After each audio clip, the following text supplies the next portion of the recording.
अस्सलाम वालेकुम एवरीबॉडी। उम्मीद है आप खैरियत से होंगे, ठीक ठाक होंगे।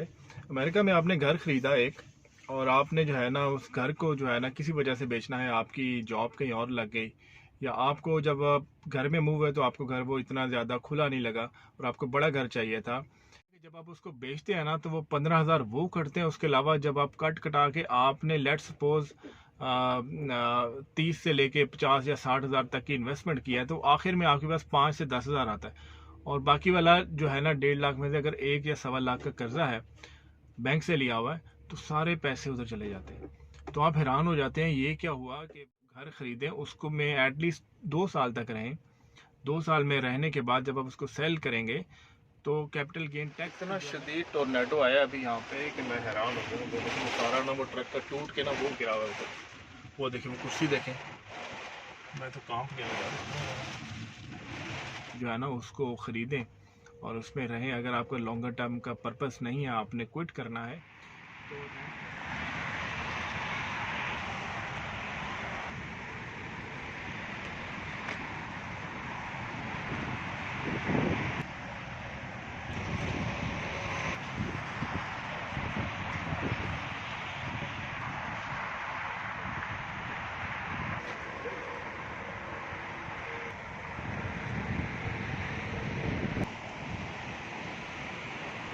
तो हैं। जैसा कि अभी कैलिफोर्निया में 60% तक ये प्राइस, जो बाइंग मिस्टेक ना करें। कुछ लोग पहली मिस्टेक लिए करते हैं कि जब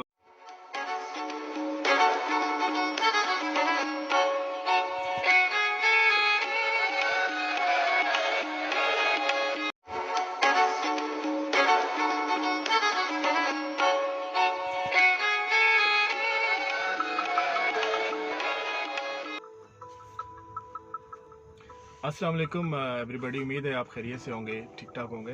अमेरिका में आपने घर ख़रीदा एक, और आपने जो है ना उस घर को जो है ना किसी वजह से बेचना है, आपकी जॉब कहीं और लग गई, या आपको जब आप घर में मूव हुए तो आपको घर वो इतना ज़्यादा खुला नहीं लगा और आपको बड़ा घर चाहिए था, या फिर आपको जो है आपने जो रिपेयर का एस्टिमेट किया था वो बहुत ज़्यादा था, वो बहुत कम था, लेकिन रिपेयर का एक्सपेंस बहुत ज़्यादा आ गया। या फिर यह है कि आप जब घर में गए तो घर में पता चला कि यहाँ पे तो कीड़े मकोड़े और वगैरह जो दीमक है इस तरह के हैं। कोई भी इशू हो सकता है, पाइपलाइन फटी हुई है या वटएवर। क्योंकि जो आप होम इंस्पेक्टर बुलाते हैं, आप उसको दोबारा क्लेम नहीं कर सकते।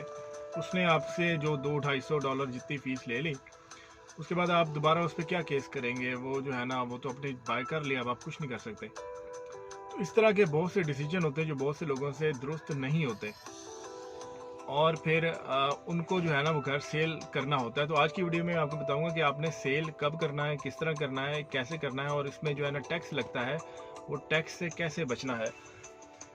तो बाज़ औक़ात ऐसे होता है कि कुछ लोग जब अपने घर को सेल करते हैं ना, लेट्स सपोज उन्होंने घर लिया था, $1.5 लाख का घर लिया था, अपार्टमेंट लिया था। अब जब उन्होंने उसको बेचा, उनको एजेंट को बुलाते हैं। एजेंट जो है ना वो कहता है कि मैं आपसे 2.5% कमीशन लूँगा। 2.5% कमीशन के अलावा वो कहते हैं कि 2.5% 1.5 लाख में बनेगा कितना, 6,000 बन जाएगा, 6,500, और क्या होगा। इसके अलावा क्लोजिंग कॉस्ट होती है, वो कहेगा क्लोजिंग कॉस्ट पे करनी है। लेट्स सपोज 1.5 लाख का घर है, तो वो भी तकरीबन मिला के ना 15,000 तो आप कहते हैं अच्छा $15,000 है, 1.5 लाख का मैंने लिया है, तो इसको उतने का ही बेच देते हैं, तो मुझे जो है 15,000 जाएंगे, तो मैं फिर जो है ना बाकी पैसे ना यूज़ कर लूँगा या कुछ और कर लूँगा। लेकिन होता यह है कि जब आप उसको बेचते हैं ना तो वो 15,000 वो कटते हैं। उसके अलावा जब आप कटा के आपने लेट सपोज 30 से लेके 50 या 60,000 तक की इन्वेस्टमेंट किया है, तो आखिर में आपके पास 5 से 10,000 आता है। और बाकी वाला जो है ना 1.5 लाख में से अगर 1 या 1.25 लाख का कर्जा है, बैंक से लिया हुआ है, तो सारे पैसे उधर चले जाते हैं। तो आप हैरान हो जाते हैं ये क्या हुआ कि जो है ना वो इतने ज़्यादा जो है ना पैसे कट गए। असल में उसमें पड़ता है कैपिटल गेन टैक्स। अगर आप 2 साल से पहले घर को सेल करें तो कैपिटल गेन टैक्स जो है ना इलिनॉय में अप्रॉक्सीमेट 38% के पास है, जो कैपिटल गेन टैक्स होता है 2 साल से पहले घर को सेल करने पे। तो उसके अलावा जो है अगर आपने उस कैपिटल गेन टैक्स से बचना है, तो उसके लिए रिकमेंडेड ये है कि कोई भी आप जो घर ख़रीदें उसको में एटलीस्ट 2 साल तक रहें। 2 साल में रहने के बाद जब आप उसको सेल करेंगे तो कैपिटल गेन टैक्स की जो है ना एग्जेम्पशन होती है 2.5 लाख तक एक बंदे को।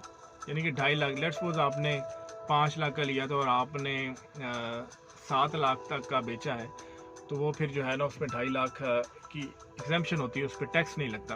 और अगर जॉइंट है, 2% है, मैरिड है, तो उस सूरत में जो 7.5 नहीं 5 लाख तक एग्जाम्पशन होती है टैक्स की। तो रिकमेंडेड ये होता है कि जब भी कोई घर बाय करे उसको 2 साल तक रखें। और कुछ लोग ऐसे करते हैं कि उसको रेंट आउट कर दिया जाए ताकि रेंट मिले, और रेंट के केस में उनको डाउट होता है कि जो है ना अब इसकी जो रिपेयर है, रिपेयर मेंटेनेंस कौन करें, जॉब हमारी दूर लगी है, तो उस सूरत में क्या करना है? उस सूरत में आप ना प्रॉपर्टी मैनेजमेंट कंपनी है उसको हायर कर सकते हैं। तो प्रॉपर्टी मैनेजमेंट कंपनी क्या करती है, वो उसकी जो मेंटेनेंस होती है उसको देखती है, और आपसे जो रेंट में से $200-250 या जितना भी डिसाइड होता है वो उसमें से पैसे हर मंथ वो लेती है। लेकिन उस रेंटल का काम सिर्फ आपकी जो सर्विस होती है ना अपार्टमेंट की या कंडोमिनियम की, वो सिर्फ देना होता है। लेकिन इन केस अगर वो बंदा रेंट देना रोक दे, रेंट ना पे करे, तो फिर उस केस में जो है वो कंपनी कुछ नहीं करती। और जिस बंदे ने घर या अपार्टमेंट या कोई चीज़ रेंट पे दिया होता है तो उसको $5 से $6 लेट्स सपोज 5 से 6 मंथ का रेंट माइंड में रखना होता है कि इन केस यहाँ से कोई मसला हो जाए तो मुझे जो है ना अदालत में केस करना पड़े या मुझे जो है ना एविक्शन फाइल करनी पड़े, तो मेरे पास बैकअप में इतने पैसे पड़े हों। अभी जो है ना जैसे अभी 2023 चल रहा है, तो पिछले 3 सालों में या 2 सालों में जिन्होंने घर खरीदे हैं वो अगले साल उसको बेच रहे होंगे बड़ी तादाद में। वो सारे जो है ना मोस्टली पहली दफ़ा घर खरीदने वाले ना बाइंग मिस्टेक बहुत ज़्यादा करते हैं। तो ये एवेल्यूएट करना ज़रूरी होता है कि रेंट पे जो है ना आप घर ले रहे हैं और इस पे आपने कितना अरसा रहना है। अगर तो आपने लॉन्गर टर्म के लिए लेना तो फिर आप जो है ना उसको ख़रीदें और उसमें रहें। अगर आपका लॉन्गर टर्म का पर्पस नहीं है, आपने क्विट करना है, तो रेंट पे रहना भी कोई इतनी ज़्यादा बुरी ऑप्शन नहीं है। अगर आपको पता है कि आपने ये जगह चेंज करनी है, स्विच करना है, या जो है ना आपकी जॉब का आपको नहीं पता, सो मोस्टली पीपल रेंट पे भी लेते हैं। बट ये देखना होता है कि आप रेंट कितना पे कर रहे हैं।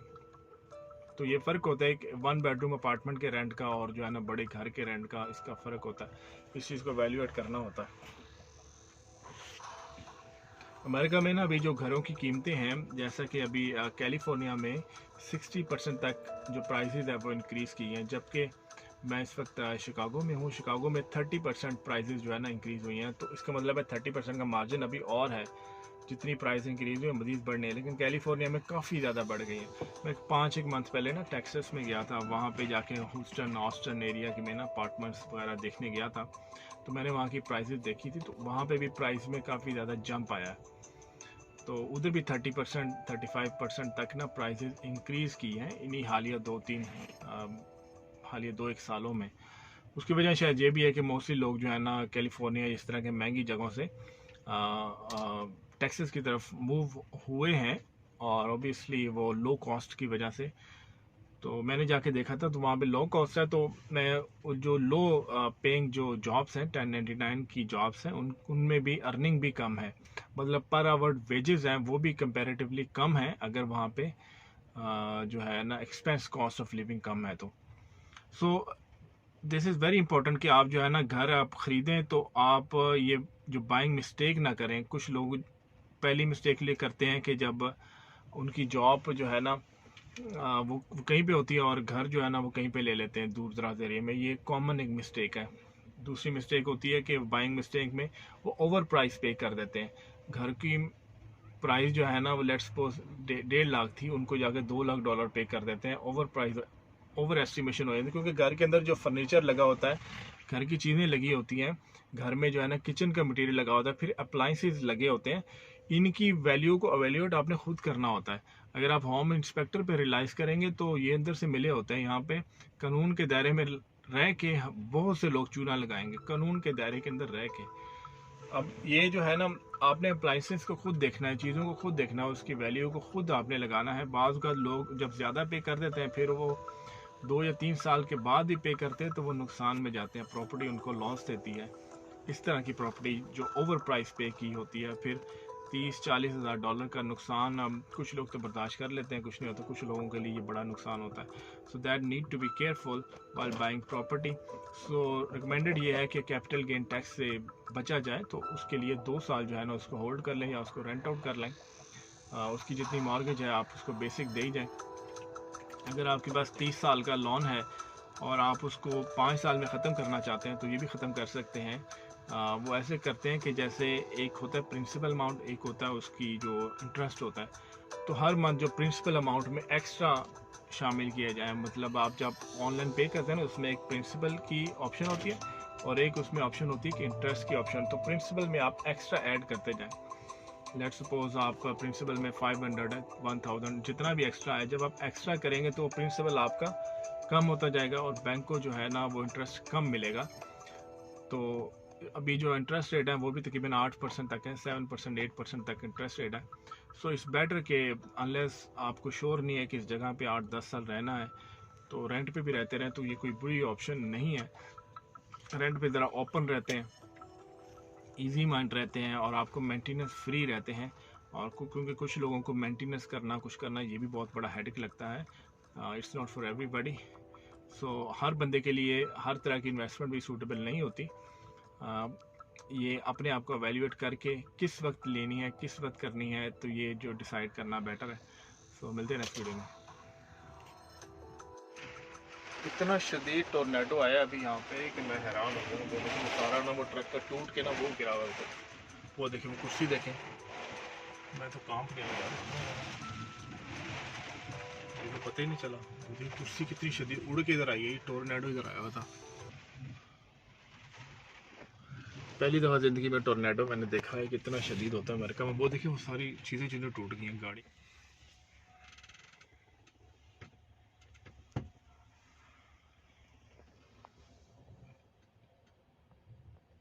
वो कुर्सी घूम के आई है, वो कहाँ से आई है?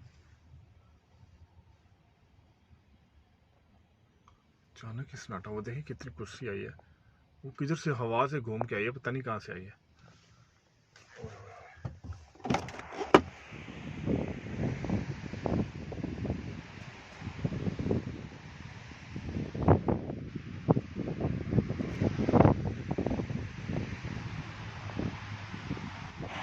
इतना शदीद टोर्नेडो आया हुआ है कि ये सारे दरख्तों की टहनियाँ टूट के ना गाड़ियों पे गिरी। उधर गाड़ियों की काफ़ी तबाही हुई है, जाके देखते हैं आगे जाके।